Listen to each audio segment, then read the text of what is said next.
Hello YouTube, welcome back to Kind Heart Homestead. My name is Ben, and I'm up here in Floyd, Virginia, picking up our first Azure standard shipment. This is our local drop site, about 30 minutes away from our house. So far we've been unloading the refrigerated stuff first. There's a lot of live plants and produce. I'm waiting for a large pallet of grains because we're making our own chicken food. So it's a bit of organized chaos here. Everyone's names get called seemingly randomly because they're unloading the pallets by category. They started with refrigerated stuff, then they went to the grains. I'm waiting on one small bag, but it's probably on the next pallet for some reason. So I'm just gonna stick around, see if I can get the rest of my order.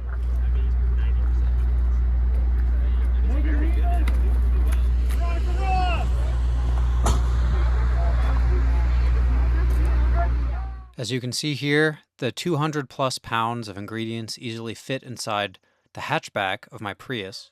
I was also able to score a free pallet from the truck, and we're always looking for building materials. And I got all that stuff crammed into our gardening shed, but then we quickly had to unpack it when it was finally time to mix the food.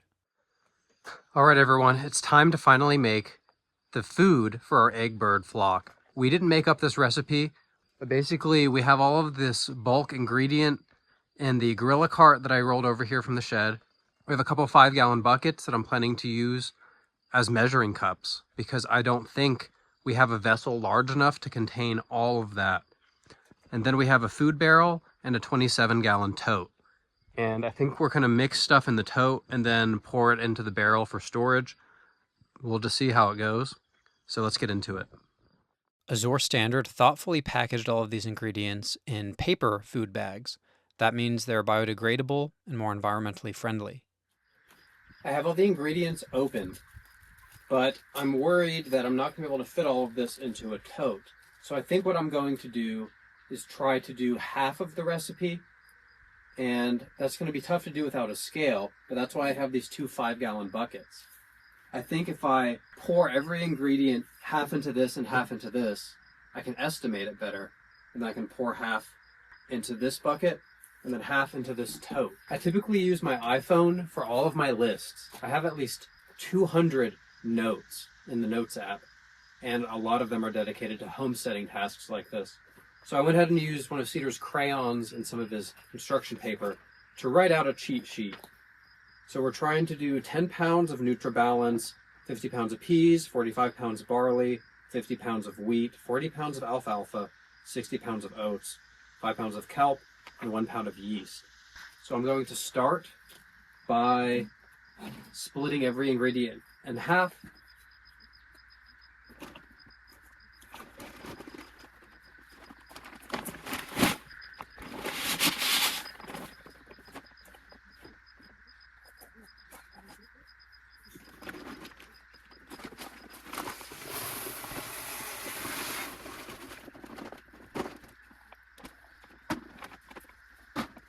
There's 60 pounds of oats, split in half.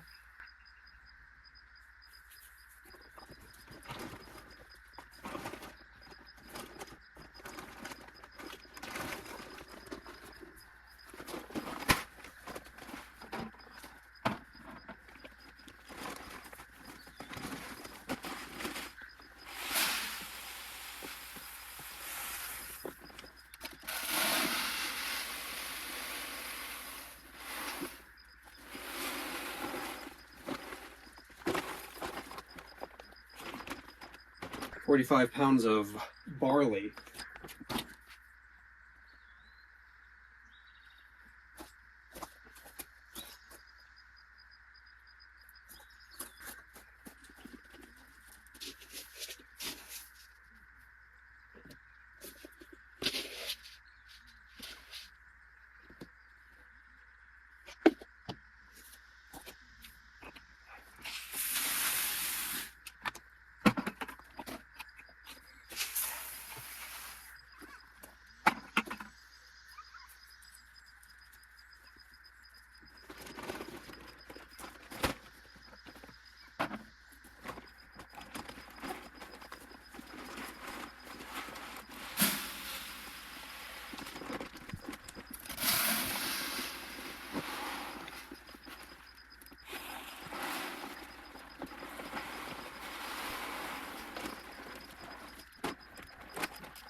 50 pounds of chicken wheat.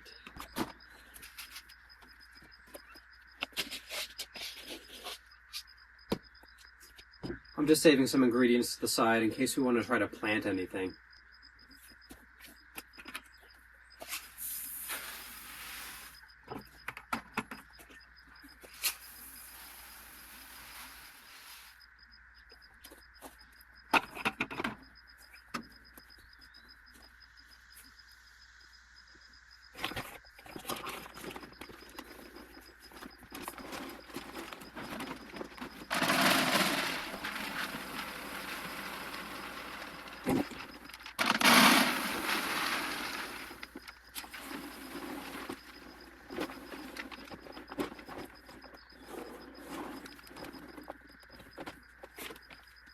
$40 pounds of alfalfa.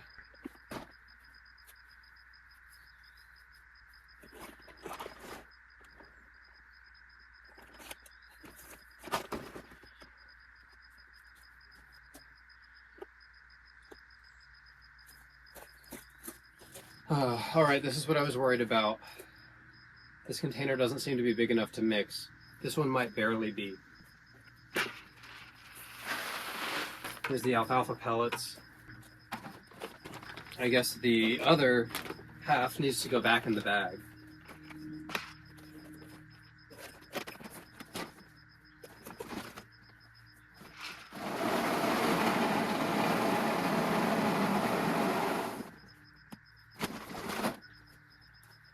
Now all we have left is 50 pounds of peas and then the small bags. Let's go ahead and subdivide the peas.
Five pounds of kelp.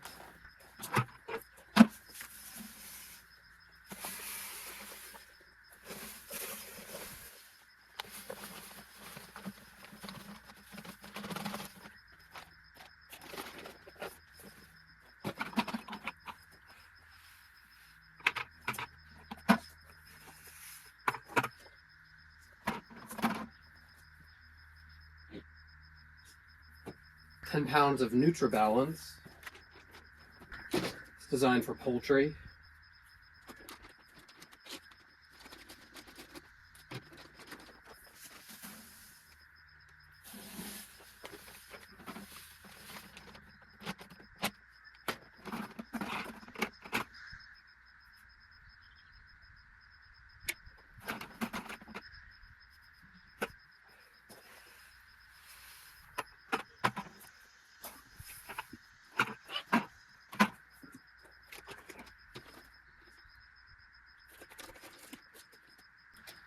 Time for the last ingredient, which is brewer's yeast. This is one that we did not get from Azure Standard. This is from Amazon. They do sell poultry and livestock brewer's yeast, which has other vitamins and stuff added to it. This is a 3-pound bag, and I only need 1 pound. So I need to estimate, I'll probably keep 1/3 in the bag and put another third in each of these buckets. We'll see how that goes.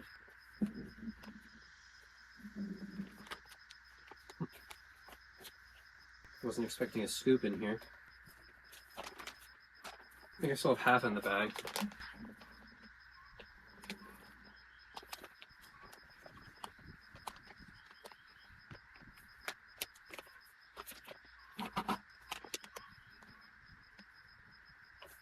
Alright, that feels like a third. scooper back in there. Obviously, I could get on a scale and weigh this stuff, but this is food. The actual portion, even if the scoop is the same size, the ingredients could vary day to day. So I don't think it's worth getting so precise.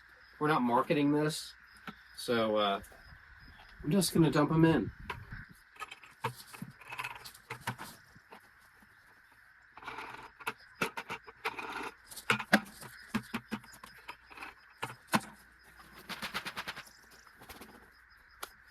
All right, so here's the deal. We have one tote with all the ingredients in it.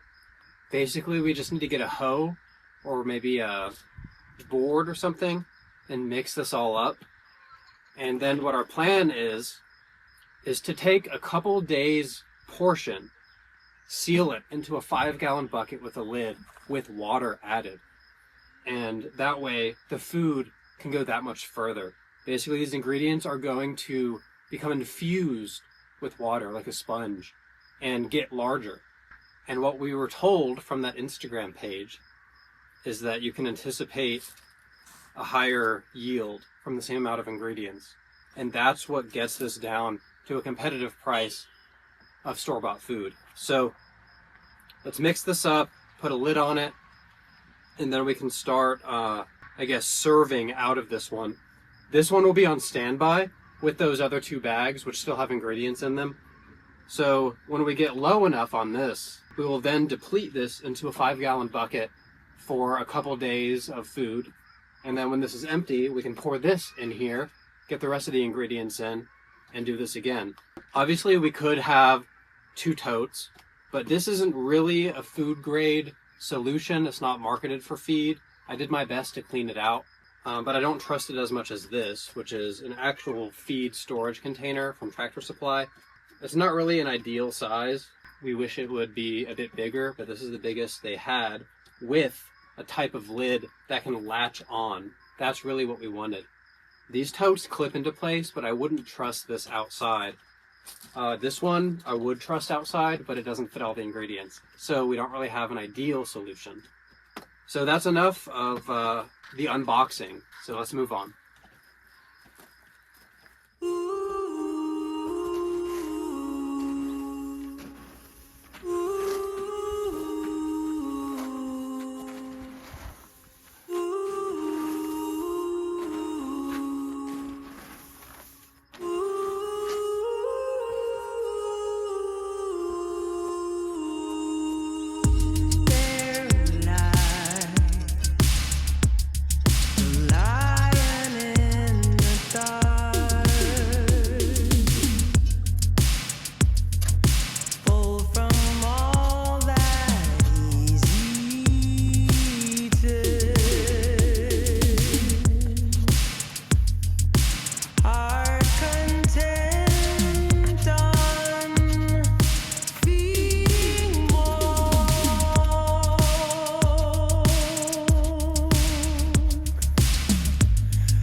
The formula that we got from Instagram was half a cup of dry feed per day per chicken.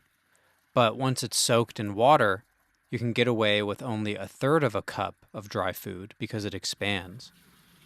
So what we're doing is soaking 3 days of food at a time. And based on my calculations, we needed 15 cups of dry food. And I'm doing a 1-to-1 relationship of food to water. So we're also doing 15 cups of water. But instead of measuring 15 times with a 1-cup measuring cup, I'm just using this old yogurt container because it holds 4 cups. And I'm basically just estimating. And just to top it off, I threw in a capful of apple cider vinegar. So here's what the mixture looks like after 1 overnight of soaking. You can see here that there's no evidence of standing water. All the ingredients have successfully absorbed the water and increased their volume. But since we still have some of our chick starter left, I'm going to throw a scoop of that each day into their little feeding trough. And that's just basically because our chickens are all different breeds and sizes, and we thought maybe some of the smaller ones might still want to eat this.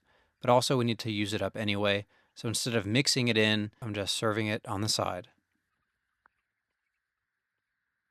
So the Instagram profile that we got this recipe from is called Lilyanna.eide. I'll put a link down in the notes below. But according to her, this recipe produces a 17% protein content, and it's able to be stretched a bit farther once you wet the food. Instead of the recommended 1/2 cup per bird per day of dry food, we only need to use 1/3 cup because it expands so much once it's soaked. So far, we've been really enjoying this. Basically, every 3 days or so, I have to reportion it into that bucket. And then we just kind of set the bucket over by the chicken coop in the background there. And we just feed them a couple scoops per day. I'm not going to sit there with a measuring cup scooping like 15 times. Just get a big enough bucket or some sort of scooper. Just make sure you measure that at least once to figure out exactly how many cups you're dispensing. But then you can kind of estimate it from there. So I'm approaching the meat birds right now and the chicken tractor. We've had them for almost 2 months now. And each month we drop their protein content because as chicks, when they're producing their feathers, they need a lot more protein. So I think we started them around like 22%. Now they're down to like maybe 20%, 19%. We've been using organic food from the store that we had a special order. But as they approach their final month here with us, we're able to drop their protein back down one last time, down to 17%, which is going to match perfectly the protein percentage that this homemade feed is providing. So what we're going to do is finally have all of our chickens for the first time on the same recipe of food. We won't be on store-bought food anymore. And then after we dispatch these and get them into the freezer, all we'll have to worry about is our egg birds. But as you saw earlier, we have our second batch ready in that big feed tote, and all we have to do is add a couple ingredients to it and get it mixed. So anyway, if you have any concerns about this, I definitely want you to let us know in the comments. Otherwise, keep an eye out for more videos on Kind Heart Homestead. See you next time. Bye.